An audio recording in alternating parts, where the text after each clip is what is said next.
दोस्तों, यमराज के दरबार में एक कुत्ते ने सुनाई मनुष्य जीवन की कड़वी सच्चाई। मित्रों, आप भी यह सच्चाई जानकर चौंक जाओगे।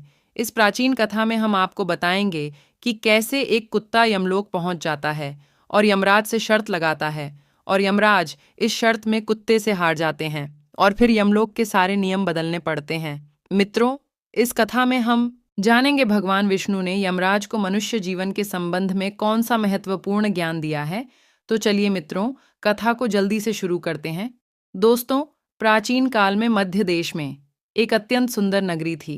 उस नगरी में एक धनवान सेठ रहता था और उस सेठ का एक सफेद कलर का कुत्ता भी होता है और उससे वह बहुत प्यार भी करता है। वह सेठ बहुत लालची और कपटी स्वभाव का होता है, परंतु वह भगवान विष्णु का परम भक्त होता है। वह हमेशा अपने इष्ट देवता भगवान विष्णु जी की पूजा अर्चना करता रहता था। फिर एक दिन भगवान विष्णु उस सेठ की भक्ति से प्रसन्न होकर उससे मिलने के लिए आते हैं और उसे दर्शन देते हैं और कहते हैं, हे वत्स, मैं तुम्हारी भक्ति से अत्यंत प्रसन्न हूँ। मांगो, तुम्हें क्या वर चाहिए। तुम्हारी जो भी इच्छा मनोकामना है उसे मैं पूर्ण करूँगा। वत्स, वर मांगो। तब वह सेठ भगवान विष्णु से कहता है, हे प्रभु, मैं आपके दर्शन करके धन्य हुआ। मुझे कुछ नहीं चाहिए, मेरे पास आपका दिया हुआ सब कुछ है। फिर वह सेठ अपने जेब से एक कागज़ निकालता है और भगवान विष्णु से कहता है, हे प्रभु, आप इस कागज़ पर अपने हस्ताक्षर कर दीजिए ताकि मैं दुनिया के लोगों को भगवान होने का सबूत दिखा सकूं। आजकल कोई मानने को तैयार ही नहीं है कि भगवान होते हैं। फिर भगवान ने कहा, ठीक है वत्स, लाओ मैं तुम्हारे कागज़ पर हस्ताक्षर कर देता हूँ। इतना कहकर भगवान विष्णु उस सेठ के कागज़ पर अपने हस्ताक्षर कर देते हैं और अंतर्ध्यान हो जाते हैं। फिर वह सेठ उस कागज़ को हमेशा अपने साथ रखता था ताकि वह दूसरों को भगवान होने का सबूत दिखा सके। फिर कुछ दिन बीतने के बाद उस सेठ का वह कुत्ता मर जाता है। कुत्ता मर जाने की वजह से सेठ बहुत ही दुखी हो जाता है। सेठ का कुत्ता मृत्यु के बाद यमलोक जाने लगता है। फिर यमलोक पहुंचने के बाद वह कुत्ता यमराज के सामने आकर खड़ा हो जाता है। फिर यमराज उस कुत्ते का लेखा जोखा निकालते हैं और कहते हैं, हे श्वान, तुमने तो पशु का जन्म पाकर भी कोई पाप नहीं किया है। तुमने हमेशा अपने मालिक के साथ वफादारी की है। कभी किसी पशु पक्षी आदि प्राणियों को तुमने कभी कष्ट नहीं दिया है। तुमने अपने सभी काम बड़े ईमानदारी के साथ किए हैं। हे श्वान, एक कुत्ते का जन्म पाकर भी तुमने कोई भी घृणित कार्य नहीं किए हैं। इसीलिए तुम्हारे सभी जन्मों के पाप अब नष्ट हो चुके हैं। हे श्वान, अब तुम बताओ, तुम किस लोक में जाना चाहते हो। तुम्हारी इच्छा जिस लोक में होगी, हम तुम्हें उस लोक में भेज देंगे। तुम जिस प्राणी का जन्म चाहते हो, वह जन्म भी तुम्हें दिया जाएगा। हम तुम पर बड़े ही प्रसन्न हैं। शीघ्र बताओ, तुम्हारी क्या मनोकामना है। फिर वह कुत्ता बोलने लगता है, हे धर्मराज, आप चाहे मुझे नरक में भेजो या स्वर्ग में, मैं कहीं पर भी जाने के लिए तैयार हूँ। लेकिन मेरी आपसे विनती है कि मैं जिस भी स्थान पर रहूँ, मैं किसी मनुष्य के बंधन में ना रहूँ। मुझे किसी मनुष्य की गुलामी ना करनी पड़े और ना ही मुझे मनुष्य का जीवन चाहिए। आप कृपा करके मुझे कोई उचित स्थान प्रदान करें। कुत्ते की बात सुनकर यमराज आश्चर्यचकित होते हैं और सोचने लगते हैं कि मनुष्य का जीवन पाने के लिए तो देवता भी तरसते हैं। फिर यह कुत्ता मनुष्य का जीवन ना देने की कामना क्यों कर रहा है। फिर यमराज उस कुत्ते से कहते हैं, हे श्वान, तुम मनुष्य से इतना द्वेष क्यों करते हो। मनुष्य का जन्म पाने के लिए तो बड़े बड़े देवता भी तरसते हैं। पृथ्वी पर तो मनुष्य का जीवन ही सर्वश्रेष्ठ है। फिर क्यों तुम मनुष्य का जन्म नहीं पाना चाहते हो। इससे पहले तुम्हें कभी मनुष्य का जन्म नहीं मिला है। शायद इसीलिए तुम मनुष्य जीवन के फायदे नहीं जानते हो। तुम एक बार मनुष्य जीवन प्राप्त करके देखो, तुम्हें पता चलेगा कि उसके कितने फायदे हैं। यमराज की बात सुनकर वह कुत्ता कहता है धर्मराज, मैं जानता हूँ कि मनुष्य का जीवन कितना अनमोल है, लेकिन मनुष्य बड़ा ही स्वार्थी, धूर्त, कपटी और चालाक होता है। अपने मतलब के लिए मनुष्य सही और गलत सब कुछ भूल जाता है। उसकी तृप्ति कभी पूरी नहीं होती। सारे संसार का धन भी उसे मिल जाए तो भी वह संतुष्ट नहीं रहता। उसकी भूख कभी नहीं मिटती है। मनुष्य बड़ा ही असंतोषी होता है। वह अकारण ही दुखी रहने लगता है और दूसरों को भी दुख देने लगता है। मनुष्य मुझ जैसे बेजुबान जानवरों को अपना गुलाम बनाकर रखता है और अपना काम निकालता रहता है। इतना ही नहीं, मनुष्य तो भगवान को भी धोखा देता है। इसलिए मुझे मनुष्य जन्म नहीं चाहिए। यमराज कहते हैं, हे श्वान, ये तुम क्या कह रहे हो। मनुष्य भगवान को धोखा भला कैसे दे सकता है। तुम जरा बताओ, मैं भी तो जानूं। फिर कुत्ता कहने लगता है, हे धर्मराज, मनुष्य जब मंदिर में जाता है तो स्वार्थी मन से भगवान की पूजा करता है। भगवान से कहने लगता है, हे भगवान, मेरा यह काम बना दो, मैं इतने पैसे चढ़ाऊंगा, दान धर्म करूंगा, भंडारा करूंगा, गरीबों की मदद करूंगा। लेकिन जब उसका काम पूरा हो जाता है तो वह सब कुछ भूल जाता है। आगे बढ़ने की होड़ में वह अपनों का ही शोषण करता रहता है, एक दूसरे की टांग खींचने में लगा रहता है, न खुद ऊपर उठने का प्रयास करते हैं, न दूसरों को उठने देते हैं, न चैन से खाते हैं और न खाने देते हैं। अपना काम बनाने के लिए दूसरों को धोखा देता है। उसकी धूर्तता तो देखिए, वह भगवान को भी लालच दिखाकर अपना काम बना लेता है। जब काम पूरा होता है तो कहता है, भगवान के पास तो सब कुछ है, मैं उन्हें क्या दे सकता हूँ। इस प्रकार से कहकर वह अपनी बात से मुकर जाता है। हे यमराज, मैं इंसानों के बुरे कर्मों को गिनाते गिनाते थक जाऊंगा, किंतु उसके बुरे कर्म समाप्त नहीं होंगे। उसकी चालाकी के आगे तो देवता भी कुछ नहीं है। कुत्ते की बात सुनकर यमराज कहते हैं, हे श्वान, माना कि इंसान बहुत चालाक है, लेकिन वह हम देवताओं को मूर्ख नहीं बना सकता, क्योंकि हमारे यहाँ जितने भी जीव आते हैं उन्हें हम ही दंड देते हैं। उसने पृथ्वी लोक पर कितनी चालाकी क्यों ना की हुई हो, उसे मृत्यु के बाद यही आना पड़ता है। सभी इंसान यहाँ आकर हमारे सामने रोते हैं, माफी मांगने लगते हैं, नरक जाने के भय से और मेरे भयंकर रूप को देखकर थर थर कांपते हैं। सभी मनुष्य हमारे अधीन रहकर ही काम करते हैं। फिर वह कुत्ता बोलता है, हे धर्मराज, आपके पास जितने भी मनुष्य आते हैं वे सब मरे हुए होते हैं। आपका पाला किसी जीवित इंसान से नहीं पड़ा है। यदि आप किसी जीवित मनुष्य को यमलोक लेकर आओगे, तब आपको पता चल जाएगा कि जीवित इंसान कितना खतरनाक होता है। उस कुत्ते की बात सुनकर यमराज को आश्चर्य हुआ और गुस्से में आकर सोचने लगे, ये तो हमारे यहाँ पर आकर हमारा ही अपमान कर रहा है। इस तुच्छ कुत्ते को दिखाना होगा, हमारे सामने कोई इंसान कुछ भी नहीं है। इंसानों की चालाकी हमारे सामने नहीं चल सकती। इस बात को साबित करने के लिए यमराज अपने दूतों को बुलाते हैं और कहते हैं, हे दूतों, जाओ और इस कुत्ते के मालिक को जीवित ही उठाकर यमलोक लेकर आओ। हम भी देखते हैं जीवित इंसान हमारे सामने क्या चालाकी करता है। अगर यह कुत्ता गलत साबित होगा तो इसे नरक में डाला जाएगा।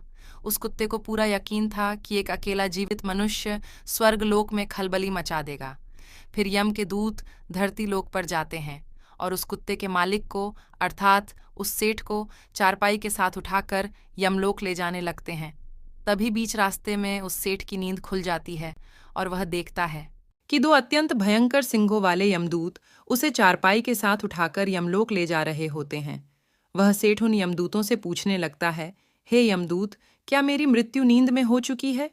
तब यमदूत कहने लगते हैं, नहीं मनुष्य, तुम अभी जीवित ही हो। फिर वह सेठ कहता है, फिर आप दोनों मुझे कहाँ ले जा रहे हो?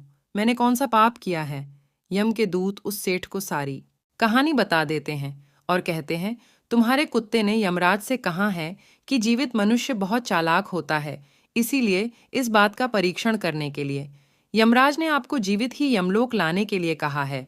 उस सेठ को पूरी बात समझ में आती है और वह कुछ देर तक सोचने लगता है और फिर तुरंत उसकी जेब में रखा हुआ वह कागज निकालता है जिस पर भगवान विष्णु ने हस्ताक्षर किए हुए होते हैं। वह उस कागज पर कुछ लिख देता है और फिर से कागज को अपनी जेब में रख लेता है। यमदूत उस सेठ को लेकर यमराज के दरबार में उपस्थित हो जाते हैं। उस सेठ को देखते ही यमराज जोर जोर से हंसने लगते हैं और सोचने लगते हैं, यह तुच्छ मनुष्य भला मेरा क्या बिगाड़ पाएगा। फिर वह सेठ जाकर यमराज के सामने खड़ा हो जाता है और अपनी जेब से वह कागज निकालकर यमराज को देता है। जब यमराज उस कागज खोलकर पढ़ने लगते हैं तो वे तुरंत ही सिंहासन से उठकर खड़े हो जाते हैं और उस सेठ को सिंहासन पर बिठाकर खुद उसके स्थान पर खड़े हो जाते हैं, जिसे देखकर यमराज के सभी दूत चौंक जाते हैं। सोचने लगते हैं, यमराज यह क्या कर रहे हैं? एक मानव को अपने सिंहासन पर बिठा रहे हैं। ये जरूर कोई पहुंचा हुआ इंसान लगता है।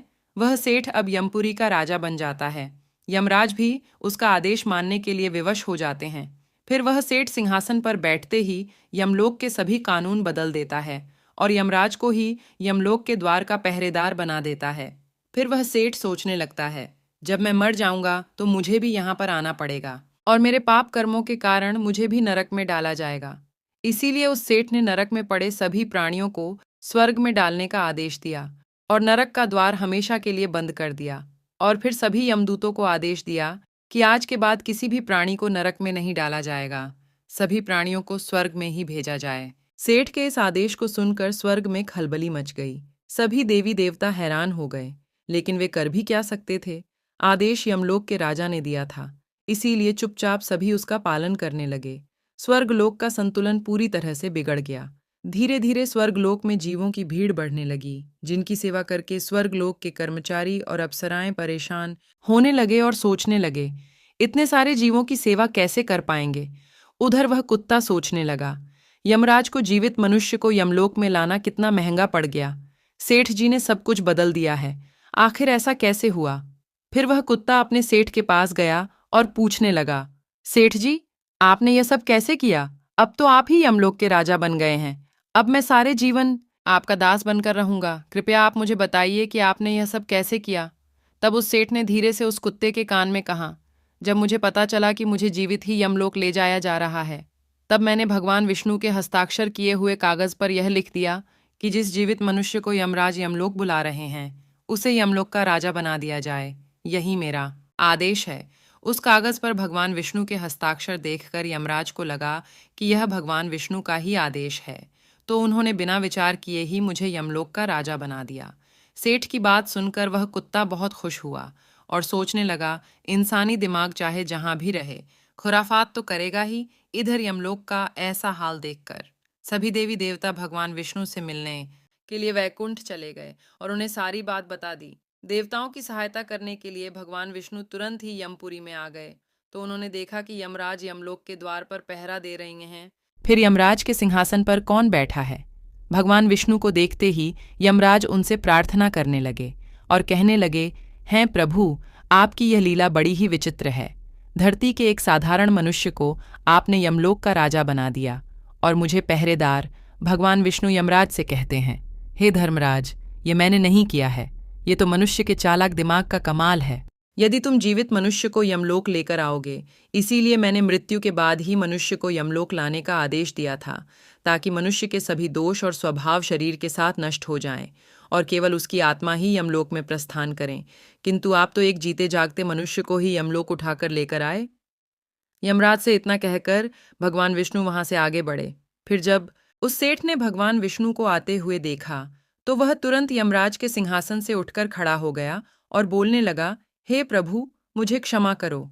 मैंने अपने कुत्ते को नरक में जाने से बचाने के लिए और मनुष्य की बुद्धि का बल दिखाने के लिए ही ऐसा किया। मैं आपके द्वारा दिए गए वरदान का दुरुपयोग नहीं करना चाहता था। हे प्रभु, मैं आपके दर्शन करके धन्य हो गया। अब मुझे किसी चीज की अभिलाषा नहीं है। फिर भगवान विष्णु मुस्कुराए और उन्होंने उस सेठ को क्षमा कर दिया। फिर वह सेठ धरती लोक पर लौट गया। भगवान विष्णु ने भी यमराज को फिर से यमलोक की गद्दी पर बिठा दिया और वे भी वैकुंठ लोक लौट गए। यमराज फिर से अपने सिंहासन पर बैठ गए। तब वह कुत्ता यमराज से कहने लगा, हे धर्मराज, देखिए आपने जीवित मनुष्य की चालाकी। एक जीवित मनुष्य क्या क्या कर सकता है, इसीलिए मैं मनुष्य नहीं बनना चाहता। मनुष्य जब स्वार्थी बन जाता है तब वह अंधा हो जाता है, उसे दोस्त परिवार दिखना बंद हो जाते हैं। लालच में वह धर्म को भी भुला देता है और अनिष्ट कार्य करने लगता है। जब तक वह शास्त्र अनुसार कर्म करता है तभी तक सुखी रहता है, और जब धर्म से विमुख हो जाता है तो क्लेश बीमारियां उसे घेर लेती है और उसका पतन हो जाता है। फिर यमराज उस कुत्ते को क्षमा कर देते हैं और उसे स्वर्ग में भेज देते हैं और यमलोक के बदले हुए नियम को और कानून को फिर से सही कर देते हैं। तो दोस्तों, इस प्रकार से एक कुत्ते ने यमराज को मनुष्य के जीवन की सच्चाई बताई है। ये कथा आपको कैसी लगी कमेंट करके ज़रूर बताएं। अगर यह वीडियो आपको अच्छी लगी तो वीडियो को लाइक करें और चैनल को सब्सक्राइब करके कमेंट में जय श्री कृष्ण अवश्य लिखें। मिलते हैं आपसे अगली वीडियो में। आप सभी का धन्यवाद।